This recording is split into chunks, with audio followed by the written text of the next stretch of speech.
За хүн төрөлхтний хувьд эрсдлээс сэргийлэх хамгийн чухал дарга нь мэдээж даатгал вакцин. Тэгэхээр энэ одоо тогтолцоог бол улам сайжруулах шаардлагатай гэж үзэж байгаа.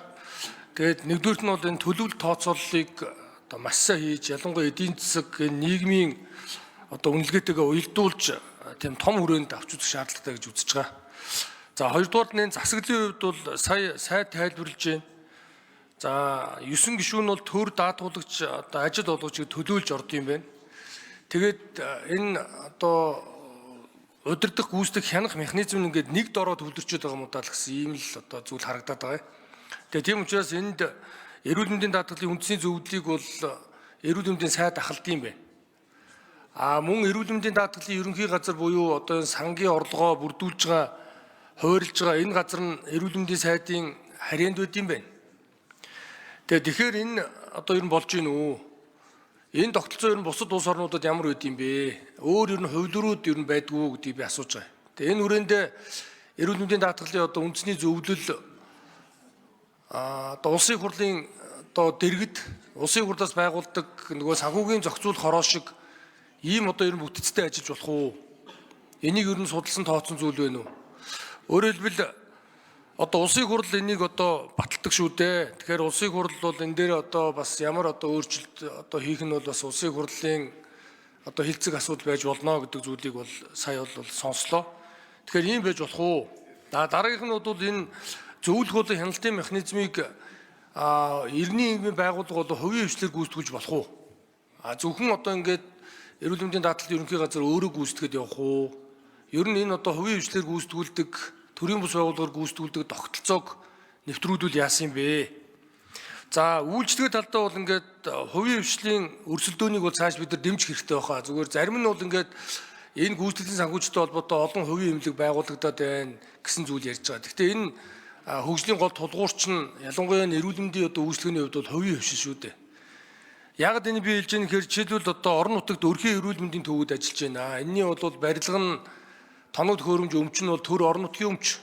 Зөвхөн одоо менежментийн бол хувийн хвшил юу одоо өрхийн эрүүл мэндийн төв нөхөрлөл одоо аж ахуй нэгжүүд ингээ хариуцаад хуулийн этгээд аваад явдаг л гэсэн үг.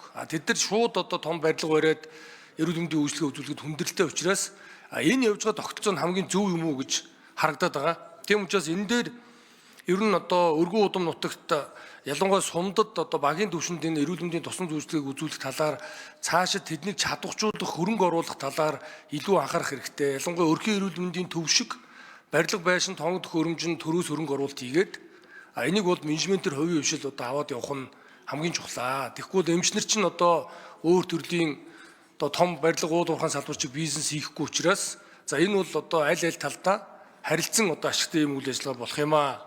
Тэгээд дараагийнх нь бол энэ анхан шатыг одоо чадваржуулах чиглэлээр юу яаж ажиллах вэ?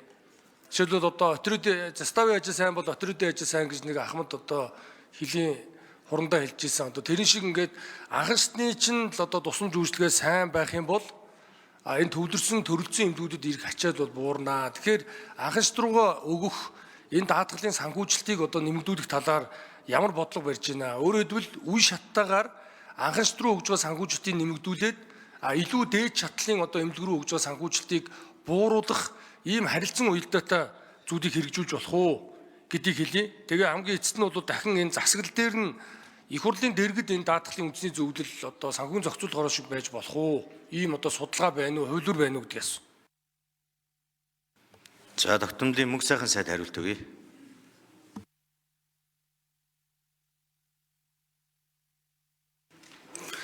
За энэ тогтолцоон дээр бид нэрс бусад улсуудыг судалсан.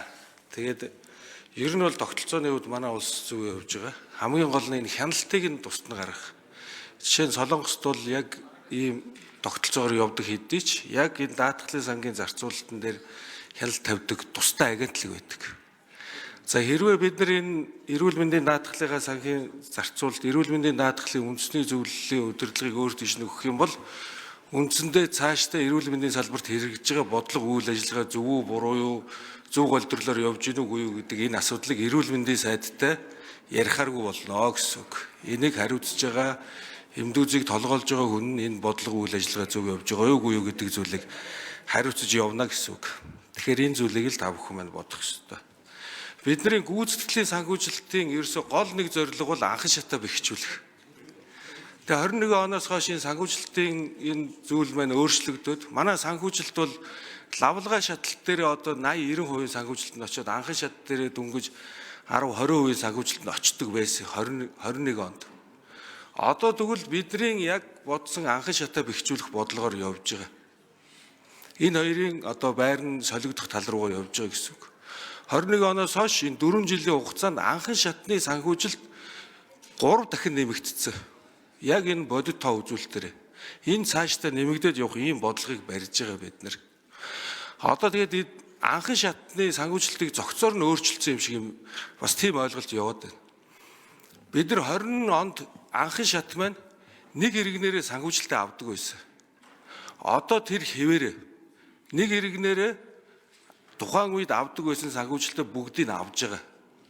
Дээрээс нь нэмээд анхан шатанд хөгжүүлэх шаардлагатай 4 төрлийн тусламж үйлчлэгийг гүйцэтгэлээрээ нэмээд санхүүжилт авж байгаа.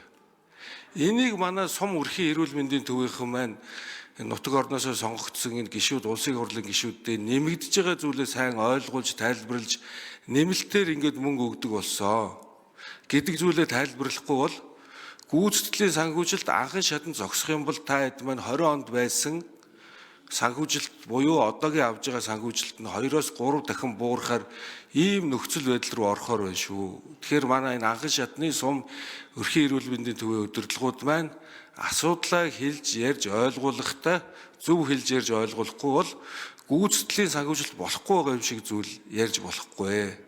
Анхан шатны санхүүжилт 21 оноос хойш гүйцэтгэлийн санхүүжилт хийж хэрэгжиж эхэлснээс хойш 2-3 дахин нэмэгдсэн. Сумын эрүүл мэндийн төвд ихэнх нь дансандаа мөнгөтэй байдаг болсон. Ойр зургийн асуудлуудаа өөрсдөө шийдэх хэмжээний санхүүжилт мөнгөтэй болсон. Маш их өөрчлөлт орсон.